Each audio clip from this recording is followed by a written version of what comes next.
Nintendo takes down another piracy website. Oh, I'm sorry, an emulation website.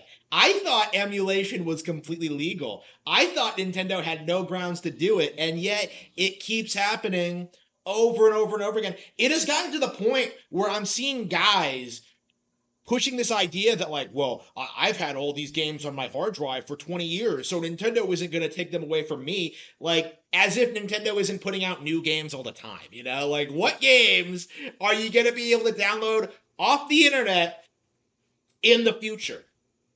And that's like the long and short of it, is that the golden age of piracy is over. You cannot download older games off of a Google search anymore. You can't just like play games on your PC or your phone, right? Nintendo's cracking down hard on that. And not only that, their consoles are doing better than ever. So the big old like gigantic cope from back in the day that like mobile was going to destroy Nintendo, that PC was going to destroy Nintendo, specifically because of emulation, has completely and utterly imploded. Because the reality is, when you look at actual PC releases, when you look at actual mobile releases, like you see a lot of things that are not and never will be as big as what Nintendo does. You know, like Angry Birds, right?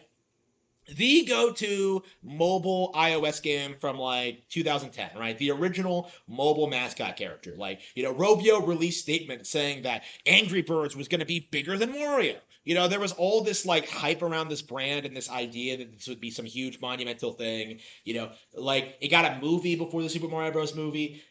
What happened?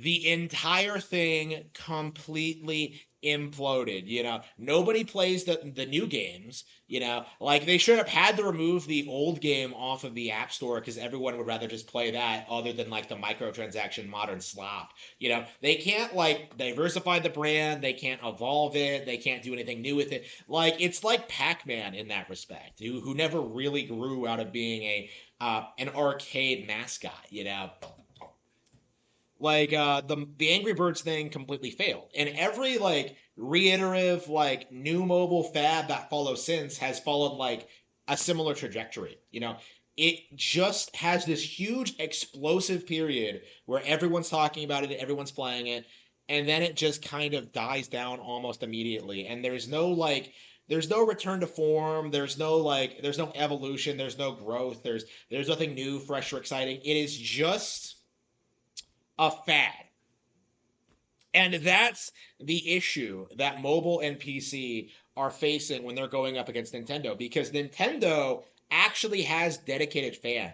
People actually care about the franchises, the characters, the games, the settings, the hardware. Like nobody cares about like the deep lore of Temple Run. Okay, like nobody is like debating the ethics of our Farmville. Okay, like nobody is looking at these games like thinking that like Zynga is gonna come back and suddenly become this huge powerhouse in the gaming sphere. Like it just isn't gonna happen. It doesn't matter how successful these games are, how many people play them, how many units they sell. The reality is they are falling far short of what Nintendo accomplishes. And I do think it's very interesting at this point how the entire industry is essentially rallying behind Grand Theft Auto 6 because they believe this is going to be some huge cultural phenomenon thing. And I think it will be, but that isn't going to diminish the overwhelming success of Nintendo's other properties. You know, that's going to do nothing to stop Pokemon. That's going to do nothing to stop Mario. Nothing to stop Fire Emblem. You know, all these other things that exist. Like Grand Theft Auto 6 is going to come out. It's going to be like the best selling game of that year or whatever. It's going to get all these perfect scores. And it's not going to impact Nintendo's business at all. And that's kind of where we're at now, where Nintendo is at this stage where the industry has just completely failed to destroy them, you know.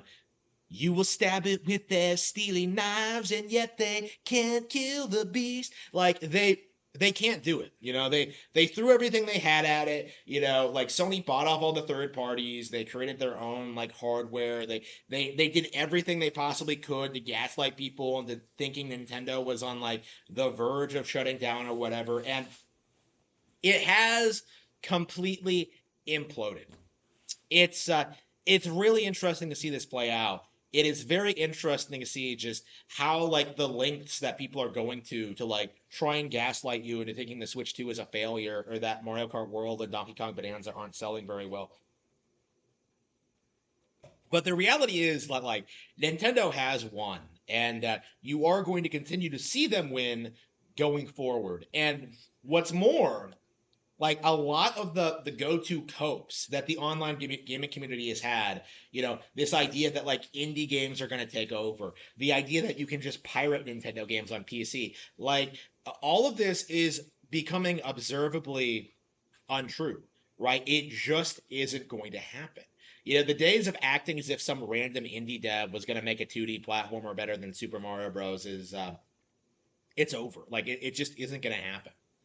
Hollow Knight was this huge monumental success story, and it took longer for them to produce Silk Song than it took Nintendo to produce Tears of the Kingdom.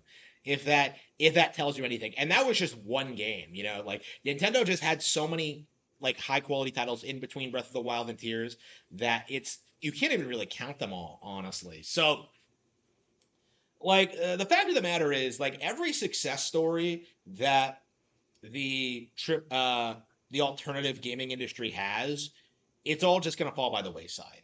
Every Grand Theft Auto 6 is just going to get buried by just the far superior Pokemon, Like you're going to see more and more people start to realize that like, Halo was never good, COD was never good, Battlefield was never good. Final Fantasy hasn't been good since 10, like Metal Gear doesn't get made anymore. People right now are noticing that, like, wait a minute, Bubsy the Bobcat is getting new releases while Crash Bandicoot, who is supposed to be a PlayStation icon, gets absolutely nothing.